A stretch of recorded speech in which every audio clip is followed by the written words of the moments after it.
Cameron Smith from Highlandville, Missouri. Brought my 67 C10 to the C10 National. Yeah, it's a 1967 C10. Bought the truck 2012, started restoring it and started driving it about 2 years ago. Had it sprayed in 16, so it's just been a little bit of a driver now. I got about 1,000 miles on it, complete frame off rebuild.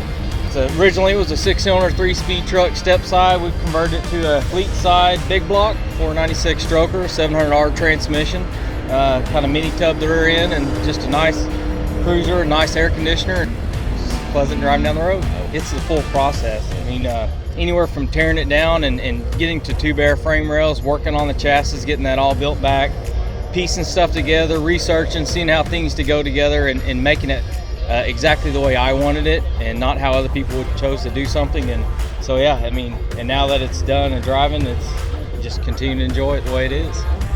Ask questions, do research, jump on forums. I mean, it's all out there. I mean, I learned a lot on all the way, and now I've kind of been teaching more people, and they've done research and similar type builds. I mean, there's just a wealth of knowledge out there. Just ask questions and don't be afraid to make a mistake and dig into it and do it yourself. Great truck. Now that it's finished, I'm getting ready to start. Well, I'm starting a 79 K10 square body, and my dad ordered new in '78.